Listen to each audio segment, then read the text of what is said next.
following is a presentation of WLCN 96.3 FM and WLCNonline.com. This live video stream is made possible in part by WLCN's live stream technology sponsor, Me Realty, located at 602 Keokuk Street in Lincoln, and online at merealty.com.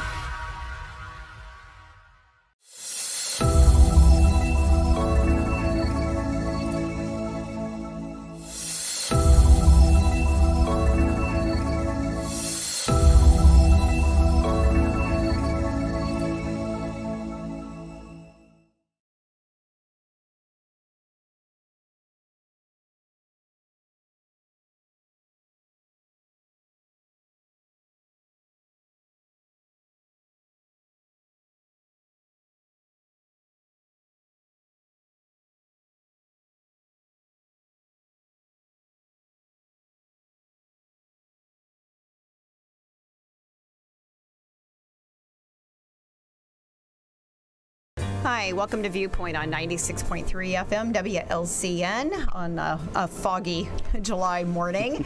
Thanks for tuning in. Listener lines are open, 217-648-5510. We have a very special guest with us, Ralph Allen, ag teacher from Mount Pulaski. And I do need to say I apologize. I've got Ralph retiring 1 year earlier than what he's going to, but nonetheless, you are gearing down, I guess you could say, ramping up for your retirement year, whatever you want to call it. But 34 years at Mount Pulaski High School ag education. Correct. Yes, there was a couple years I left after 11, and I went down to Lincoln Land Community College, and I taught there for a couple years and missed the high school students and just the high school experience, and so I actually went back.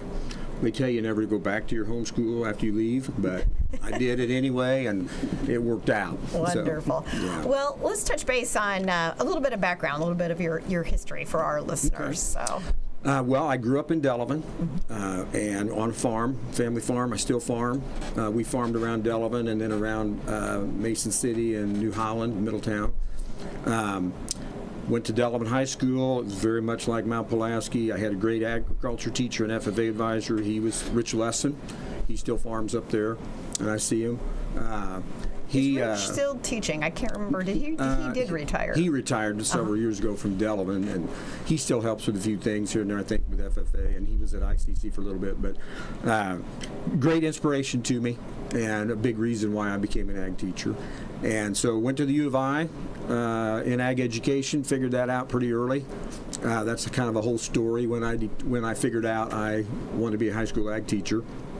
It was, I don't know if I can tell it or not, or how much time we got, but we got plenty of time. We got plenty of time. Yeah. Well, I actually didn't know what you want to do, like most students when you graduate from high school. And I had a brother that was in agronomy, and he had been to U of I, and had another brother at U of I. So I said, I guess I'll major in agronomy. Well, I went for a couple weeks and actually came home. Some things changed on my family farm with labor, and there was probably a little bit of stress in my life too, just making that adjustment. So I came home to help my dad harvest with every intention of going back to the U of I in January. And my grandpa was a little concerned because he was very encouraging of us to go and pursue our education, and I assured him that I would do that. Well, when I was home that fall, my younger brother was still in high school. He came home and he said, "Hey, Mr. Lesson wanted to know if you would come bring our combine in and help harvest the FFA plot that they had, their test plot." So I did that, and I remember watching of course, I had been his student, but I remember watching that whole thing from a little bit different perspective, and I remember that day saying, that's what I want to do. I want to be a teacher and do what he does.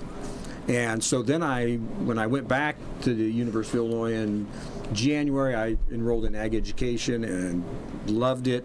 And as the longer I was in it, the more assurance that I felt that this was the right choice. And I've always kind of felt like it's been a calling from the Lord to be a teacher. So that's how I did that, and then got out. And there were no ag programs open, and I was set up to farm down around New Holland. And I'm like, okay, how are we going to do this here? And my professor had a book. I sat in his office. He had a book with all the ag programs in the state. And of course, I had the map out. I'm like, okay, Mr. Bree's not going anywhere in Lincoln, and Mr. Miller's not going anywhere in New Holland, and went around all the towns. Well, I found Mount Pulaski, and I knew a little bit about Mount Pulaski just because we had wrestled them and played basketball and all that. And the book he had said, FFA only, no ag classes. And I'm like, huh. And then it had the person who was in charge of the FFA was Robert Moskey. And I knew him a little bit because his boys had went to college with my older brothers. And so I called him. And I told him who I was. He goes, I know who you are. And I said, what do you think about this? Well, what had happened was the 80s were hard on ag programs in schools. Now it's 1990. And they had dropped the program. They had a great teacher. They'd actually had two, but enrollment just went down. And so he was taking those last students out their 4th year, and he called one of his classes an ag class, and they went to national convention, so they were ready to drop it. And I said, you think they might restart? And he goes, go talk to him. And so I did, and kind of talked to him about some of the new stuff that was going on. And so they were willing to start a halftime program. And then by the next year, which was actually helpful for me as I started farming, and then by the next year, it was full-time.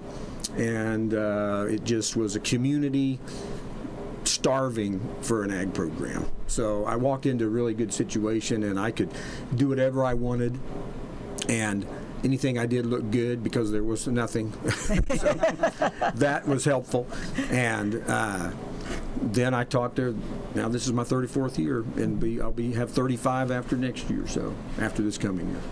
Well, talking about ag education, when as we were growing up, we didn't have ag there for the middle school age kids, your junior highs, and it seems like in the past 5 years, forgive me for my ignorance on the time frame there, those ag programs are starting to take off. There's a program up at Olympia, and we've got, as I call her, Meg Meeker. Yep, So that's how I know her too. Maiden name, but there. But anyway, is her married name now.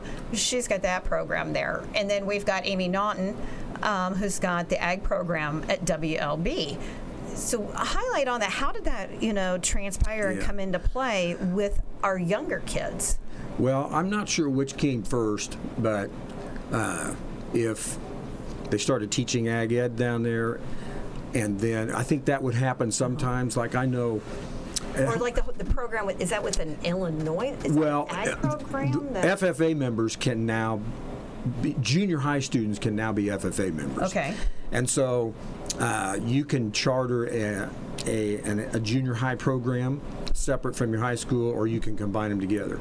And so that has really taken off. And I think there were several schools. I never did this at Mount Pulaski because we're our junior high separate building across town. It was hard. Plus I had all these other classes anyway. But a lot of times a lot of schools will bring 8th graders up and give them 9 weeks of ag and 9 weeks of family consumer science and just kind of introduce them to some of these electives. And I think then, as that happened, ag teachers were like, oh, I could teach this, and it'd be nice if I could take some of these kids to a competition. And so then, I'm not sure the timeline of which came first, but at some point, the National FFA and the Illinois State FFA said, you can charter junior high chapters, and so, or have junior high members in on your high school chapter. And so that has become a popular thing, and we have probably, 4 or 5 schools in our section and Lincoln's one, where they have some junior high students. Most of them, the ag teacher is teaching a junior high class. But there are some, like at Olympia, where they have their own junior high agriculture teacher. So, yeah, and you get them thinking about agriculture early and started in on some of the things, and then come into high school. And so I think it's definitely beneficial. So certainly back to the 80s and kind of a drought, if you want to call it, for ag, education. How did we refuel that? How did we bring that back to life and start helping making it grow, cultivate it to grow? Well, I was at the very beginning of it because I was in the high school in the 80s, and then programs were dropping. I think funding, I don't know the exact history, but I'm pretty sure money was tough in the 80s for schools, and that's what went, the electives, And so at some point, some agribusiness people over the state became very concerned, and FFA membership was dropping. And so they said, we got to stop this. We have this industry who needs workers. And the production farm students that grow up on a farm is dwindling. So, because that whole production agriculture was changing and still is, but so we have to have students who are non-farm students in agriculture. And so this group of ag business people, and others could speak to this who were there more that in the history of it, but they basically started a group called ILCA, Illinois Leadership Council on Ag Ed, and they worked with FFA, and they lobbied the state legislator, and they got work to get a line item in the budget for ag education, and they took that money and they used it for curriculum development in science and marketing and agribusiness. They used it to hire staff for the state board who were ag teachers, who their sole job was to go, and they did it by the district, the FFA districts. Their sole job was to help ag programs in their district incorporate this new curriculum and these new tools, and then help start new ag programs. And I've been through about 4 or 5 of the FK people, and every one of them has, I know them all, I remember them all, and they've all been tremendous help. And not just, I don't know if I should say this, but the other thing they did was they provided money straight to ag programs to spend on curriculum or tools and equipment and just curriculum. And we got a new superintendent back, I don't know, it was in the 90s, and he saw that money, this ag ed money, and he was not from Illinois, and he did not like that. He said, we're not giving the ag program that much money. I mean, it was a couple $1,000s when all these other departments were not, and his view was, why should you get that? But all these people had worked to do this, and it was earmarked for that by the state legislator. And he told me that. I said, I don't think you can do that. And he did not listen to me. And I wasn't going to fight him. I'm just a peon. But I called my FK person. His name was Larry Pfeiffer, who'd been an ag teacher at Carlinville and was now my FK guy. I called him and told him what was happening. He showed up the next morning and went to that superintendent's office, and in about a half hour after that meeting, I get a phone call from the bookkeeper and says, Mr. Allen, you can go ahead and spend that money. So that's wonderful. That's just an example of what that asset does. And so that's all been by this funding, and then that's helped with FFA membership, and it just keeps growing and growing and growing. So speaking of growth, and we shouldn't, when someone says agriculture, some people go and, oh, livestock, it's, your farm animals, it's your dairy cattle, it's your chickens. But besides that, as we all know, agriculture is a full circle. But also, too, you said the driving force was these ag businesses. How has ag affected the non-farm families or students and jobs out there? How's that exploded? Because us being insiders, I guess you can say, living, breathing, and eating, we can see it every day. But I'll use, for example, real quick, I do know of 2 young women that just graduated from Lincoln High School, non-farmers, non-farm families, and they're going into agronomy. Yeah.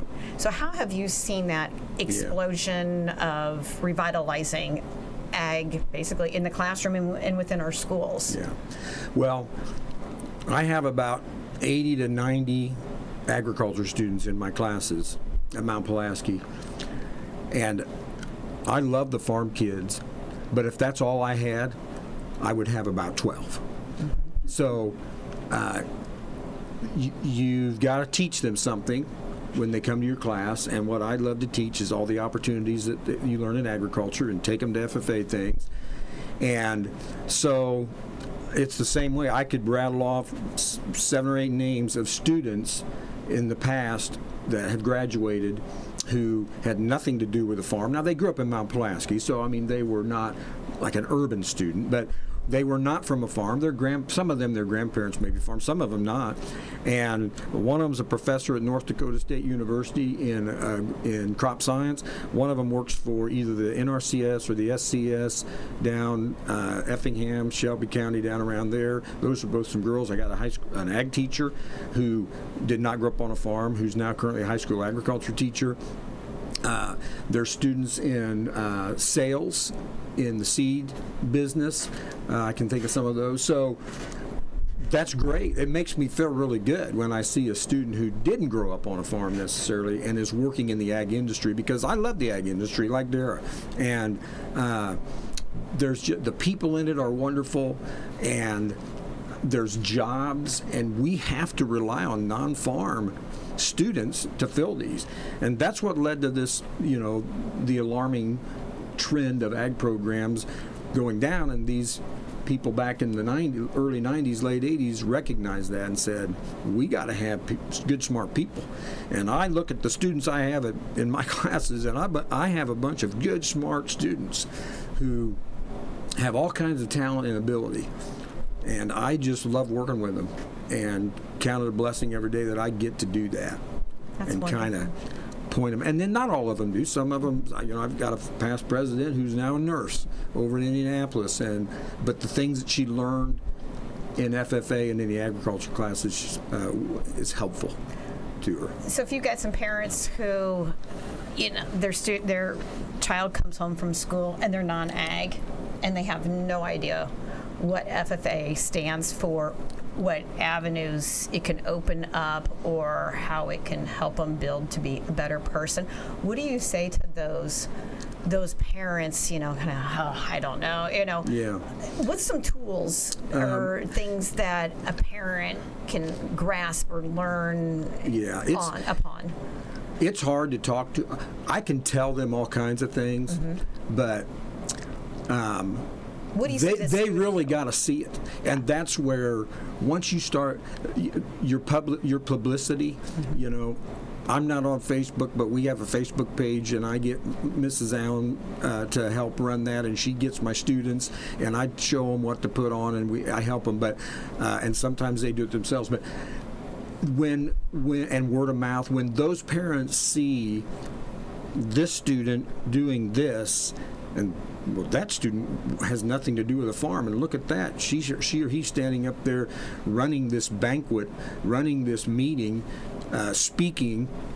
So I can tell them things, and I can say, hey, your student agriculture is a big industry, and it's 20 to 25% of our whole economy, and there's lots of jobs. I can tell them that, but really what they need to do is they need to see what's happening. Yeah, and that's why doing these things, taking students to things, and let them speaking.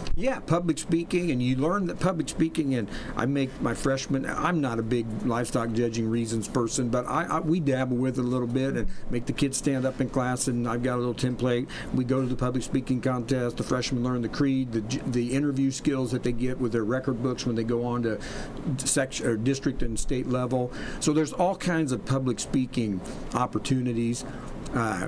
And just leadership in general, skills that they learn. And then we learn the ag technical stuff, and they learn about opportunities and careers. So it's hard. And I'll tell you what, when I first started teaching, you know who some of the hardest parents were to convince to let their kids take ag? The farm. Farmers. Yep. Because I had one point blank tell his daughter, you're not taking that. I know what that was when I was in high school, and you're not doing that. Yeah. And I'm like, and so it was like her junior year before, I got her in class. But so after 34 years, I feel like they're learning life lessons. Yeah. And you go to community, and you just get involved, and it takes time, but then as you do things, people get to know it, and you can't walk in your first or second or even in 5-year ag teacher and have all these relationships built. It takes time. And I had an ag teacher one time, a young one, he was coming out, and he got the job, and he was trying to figure out where to live, and he wasn't sure if he should live near the town. He goes, I don't know, I don't want to get sucked into things. And I said, you know what? That's what you need to do. If you want to be successful and effective, you need to go and you need to get sucked into things. Yeah. And just immerse yourself in it. And I'm not saying that you got to balance your other life, but that's what you got to do, I feel like, in my humble opinion. Yeah. So our junior colleges and also our 4-year universities have they adopted or adapted to the changes in agriculture, and are they offering more opportunities, more classes for the students absolutely. that are graduating and going on and for a career? Yeah, and they're getting these community colleges, enrollments are up. I know Lincoln Land Community College, where we're part of, their enrollments in the ag programs have been up because our enrollments are up, and I'm a big proponent of sending students there, and I know the ag teachers down there, and I taught there for a couple of years, so I kind of learned that. I was not a product of the community college, but I look at that 2 years I was down there as a 2-year in-service, and I learned a ton of things. And I told them when I left, I said, I will talk this program up, and you guys, this is just not what I want to do. But so they've adapted, and they've offered new classes, and teaching things about the technology with drones and things like that are used more in the agronomy and crop science area. And the universities are, I think, too, I know they are.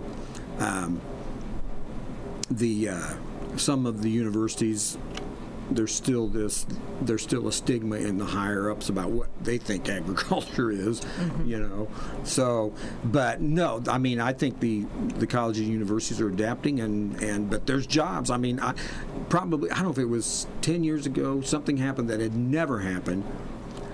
A professor from the University of Illinois in crop science called me and said, do you have, and he was one that I had, and he said, we need some good students. Really? Can you send some our way? I just wanted you to know that. And you think of a university like that, they've got plenty of kids coming, but they're looking for students. They're looking for students to go into agriculture. So this is helping what we're doing with FFA and the growth and the expansion. What questions do you have, Lloyd? Well, I was just wondering, you mentioned how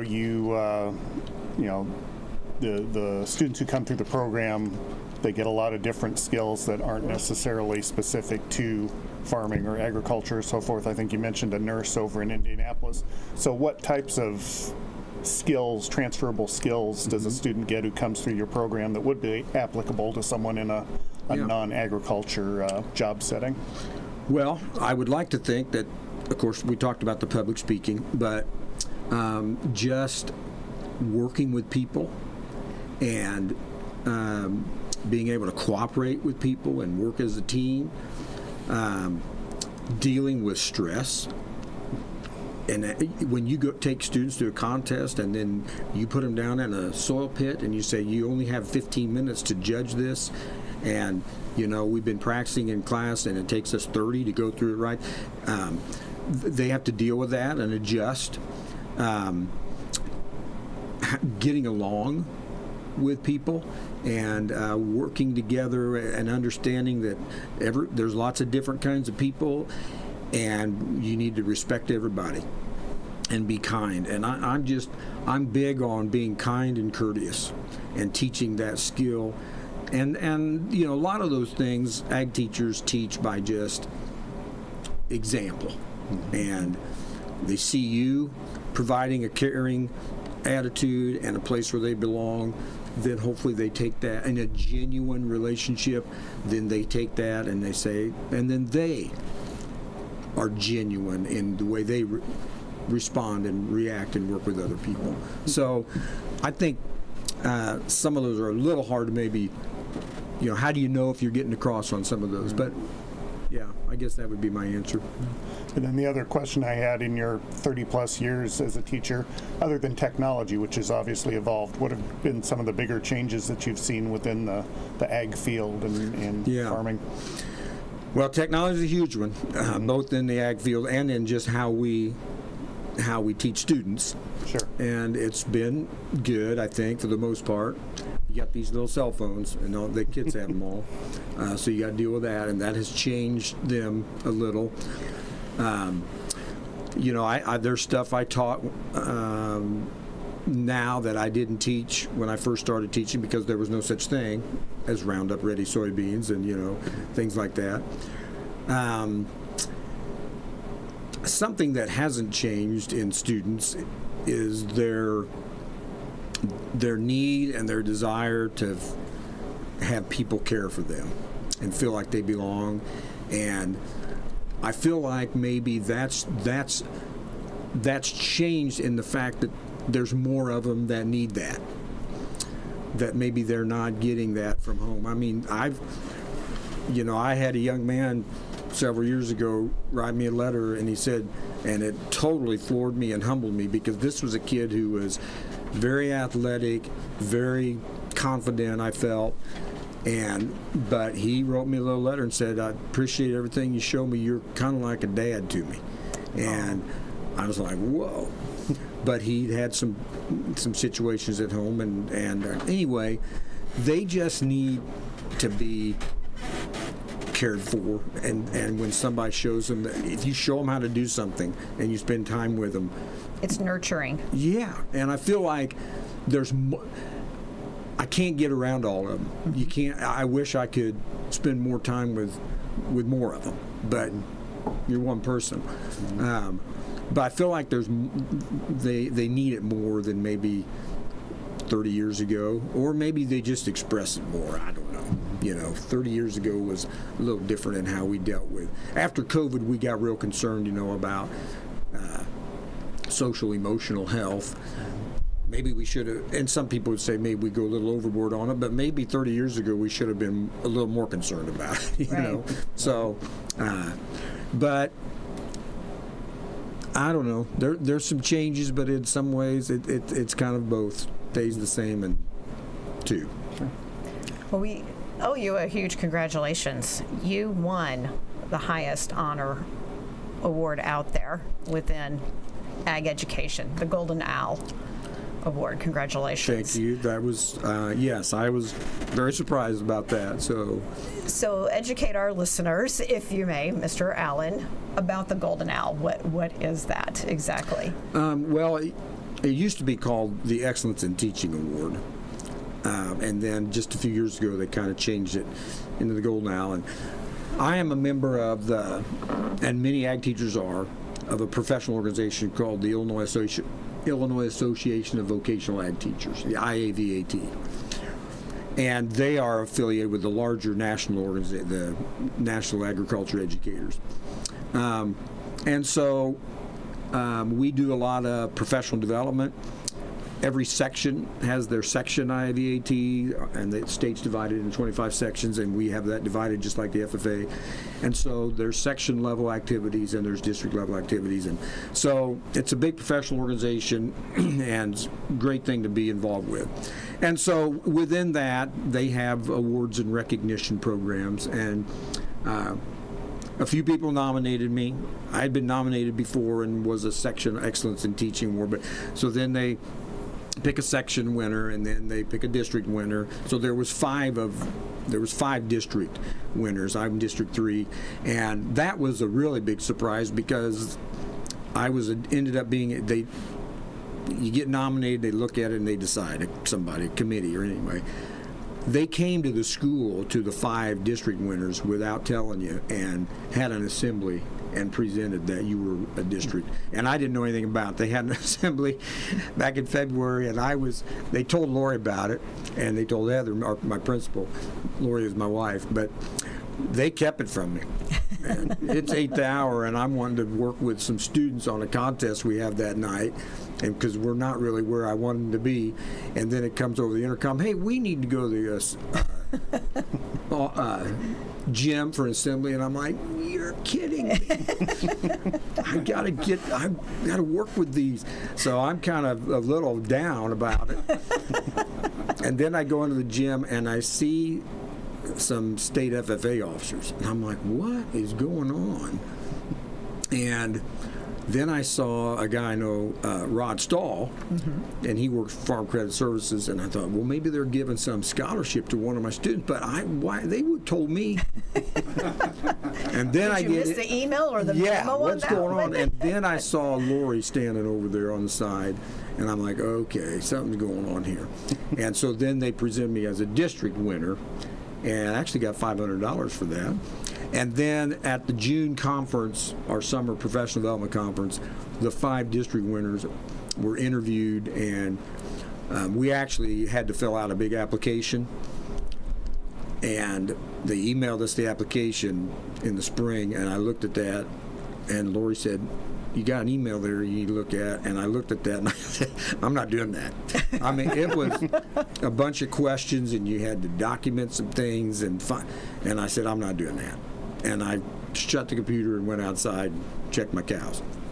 Well, Lori got on the phone with another teacher who's a very good friend, Linda Smith, and they started working on it on my behalf, and then I finally got on board and helped them. So then I was interviewed at the conference, and my principal came down. They wanted your principal to sit there too. And so Mrs. Fricky, Heather Fricky, came down. Wonderful principal. I've had a lot of good ones. She's the best one I've worked for. And then they announced it at the closing luncheon.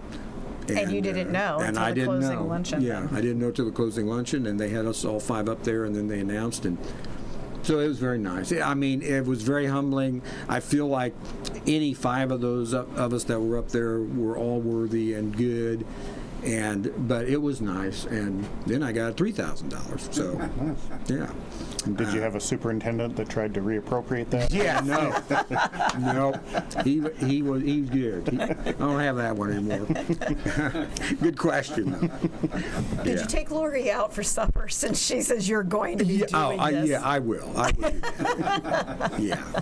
So she says, how much of that cut is she going to get? Yeah.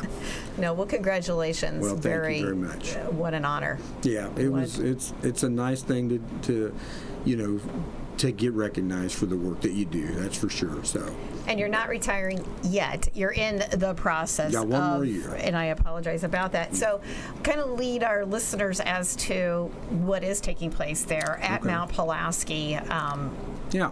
So, we thought that an idea might be to, and of course, to take the money, and I give kudos to Mount Pulaski for being willing to do this. But to go ahead and hire a second ag teacher, and there's a lot of schools with 2 ag teachers, not necessarily Mount Pulaski size, but to hire a second one and bring them in and let them kind of get to know the students, see how we'd kind of do things at Mount Pulaski, not do everything like Mr. Allen does it by any means, but just learn the culture. Transition. Every school's got kind of its own culture. And then kind of let the kids see that we're working together and maybe gradually, rather than just I leave and somebody else starts. And that can be hard no matter who it is. Whether I was good or not good, people are used to a certain way. And so that's what we did, and we had some applicants, and we put on the application or on the announcement that that's how it was going to be. So we were up front that you're going to be working with Mr. Allen. We don't have a lot of 2-teacher ag departments have this set of classes this teacher teaches, but we're not doing that. We got going to just team teach together and do that for a year. And so I don't really know how it's going to work. I was talking to Courtney yesterday, and I've never done this. One of the questions I asked them when we interviewed them, I said, how do you see this working? And they were like, well, we thought you were going to tell us. And I said, well, I've never done this before. So I've been being a John Wayne for 34 years. But we'll work it out. And Courtney Matheny is the person that we hired. Wonderful person, graduate of Mount Pulaski. I had her as a student for a year. I watched her show pigs as she was growing up, and she actually taught for 7 years, I think, 6 or 7 years at Porta. So she's been in our section. She lives south of Lincoln, and so it's going to be great. She's excited, and I'm excited, and we'll figure it out as we go. But, well, and it's a true testament and statement to your administration at Mount Pulaski believing in agriculture yes. and wanting it to be continued to be successful instead of just, I don't want to say abruptly, you're retired, like you said, you're done bringing, the new teacher, but to continue a successful program, into the future for them. And there's a lot of students that like to take it, and what is the average graduating class size at Pulaski then? Well, there's like 175, I think, in the high school. It fluctuates between 170 and 180. Mm-hmm. So. And you said 40, you've got an 45, average of what? 70 to 80 to in your 85. ag program, Yeah. So. And some of them are duplicates. I get some students that take 2 or 3 ag classes. Mm-hmm. But nonetheless, that's a true testament as to how strong ag is in that community. Yeah. And now, of course, I'm to the point, and this happened, I don't know, 10 or 12, probably 12, 13 years ago. now I'm having students of former students. So I had your dad, I had your mom. And, but again, it's, you go somewhere and you're there long enough and you build all these relationships, and that's helpful. Okay, because you just know them, they knew you, and so it just takes time, you know. What's in your future after retirement, possibly? Well, I farm, so not a lot, but I farm. I got a brother that farms at Delavan and a brother that farms in Mesa City, and then we all have, well, the brother in Delavan is retired now from his, what we called a farm job, but and then my other brother, Earl, he works in extension for the U of I. He's a county director for several counties, Tazewell, Mason, Fulton. So he's getting close to retiring here sometime too. But so farm, spend time with them. I got some grandbabies now. I just had one about a month ago. I have one that'll be a year in August, and their paths, they're my daughters, and their paths of taking them away from this area. One's in Texas and one's in Maryland. So that kind of makes you sad, but that's what you want to do. You want your kids to go and figure it out. So I'm sure I'll be spending some time with them. Lori is going to continue. She's been teaching Mount Pulaski for 25 years at the little Lutheran school over there. And then she just decided to go back to the public school, so she got a job. She teaches math and science, junior high and high school. So she's got a job at Middletown now for this fall, teaching math and science. So instead of driving 25 miles across the county, she's going to be driving like 2.3 miles. So we're kind of looking forward to that. And then I do some preaching. Also, I did a couple little churches up.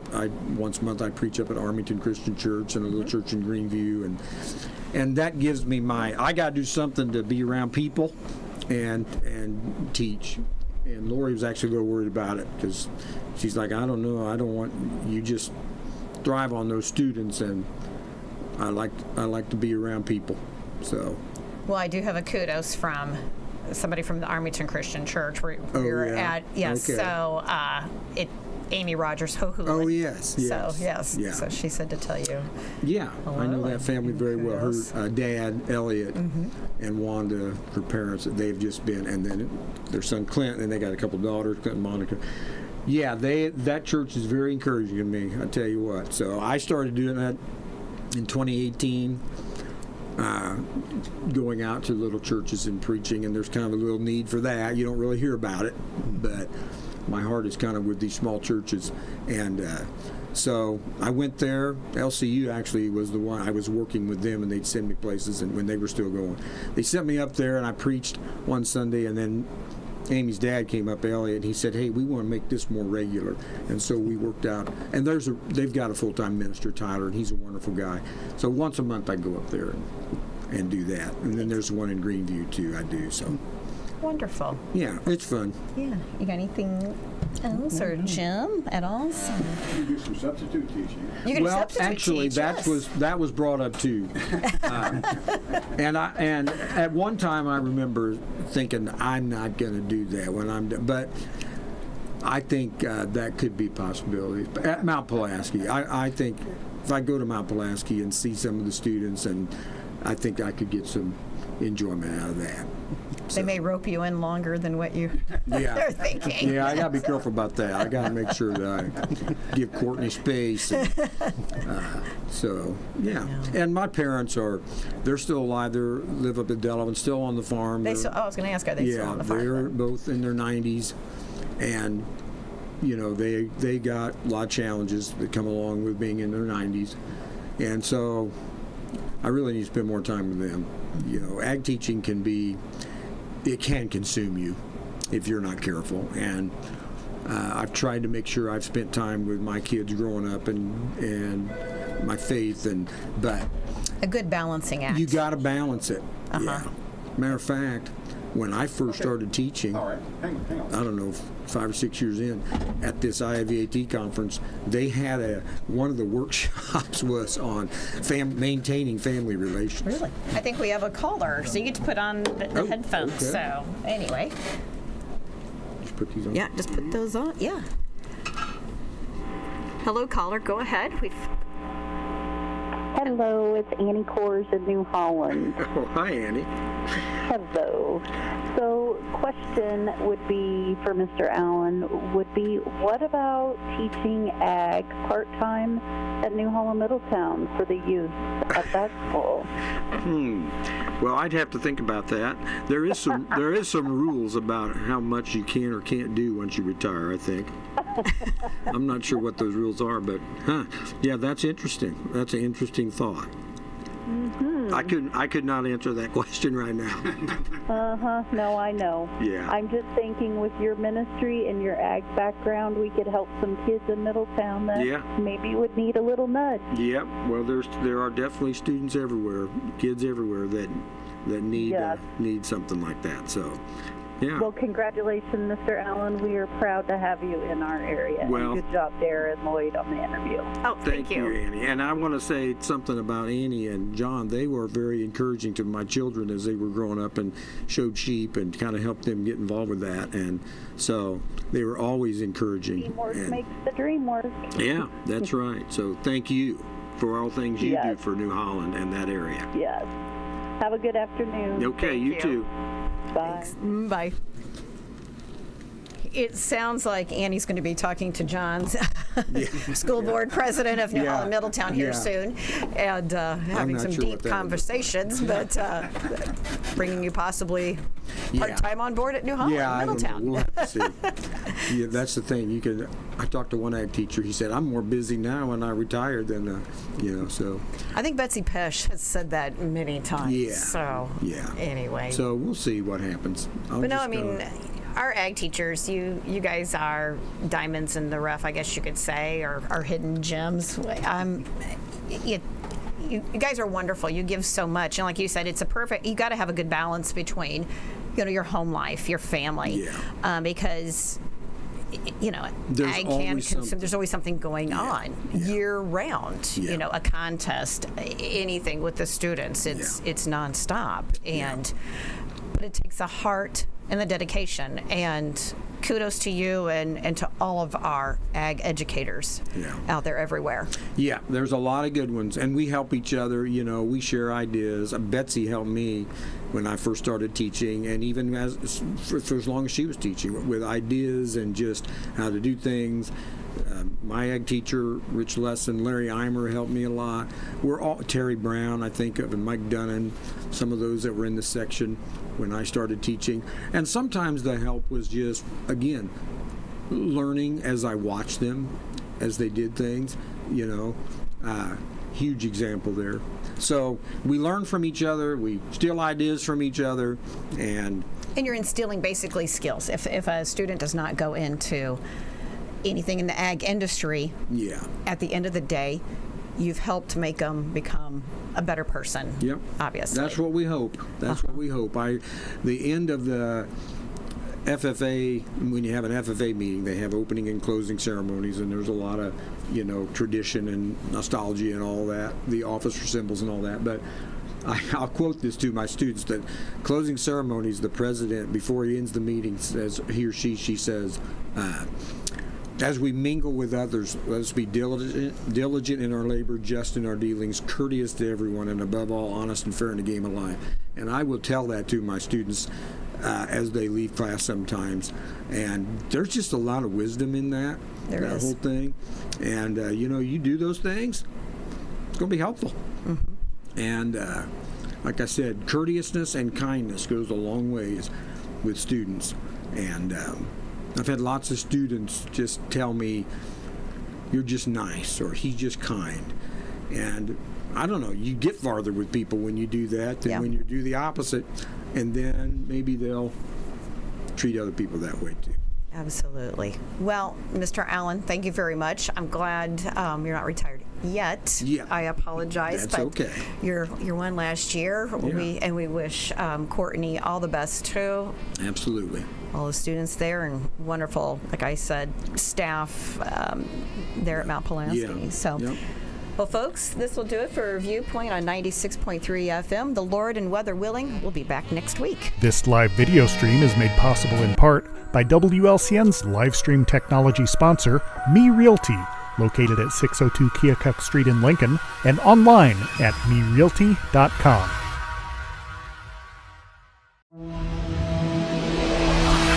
The preceding program is a presentation of WLCN 96.3 FM and WLCNonline.com.